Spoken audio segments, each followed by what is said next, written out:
Alam mo ba, hindi lang employees ang napapagod. Pati CEO, pwedeng ma-burnout.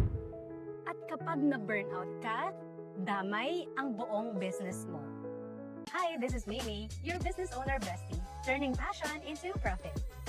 Here are the top 3 CEO lessons para iwas business burnout. Lesson number 1, don't do everything yourself. Kung naiisip mo na ikaw lang ang pwedeng gumawa ng tama, yan.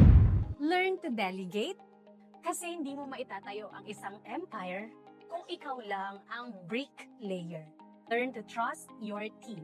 Lesson number 2, protect your CEO time. Maglaan ng oras para mag-isip, plano at mag-recharge. Hindi selfish yun kasi kapag pagod ka na, bad decisions ang resulta. Lesson number 3, don't ignore your health. Kahit gaano pa kalaki ang kita mo, wala yang silbi kapag hospital bed ang ending mo. Exercise, eat right at matulog ng tama. Remember, a healthy CEO leads a healthy business. Kaya bago ka maubos, ayusin mo muna ang sarili mo. Kasi ikaw ang puso ng negosyo. If you like this video, follow for more.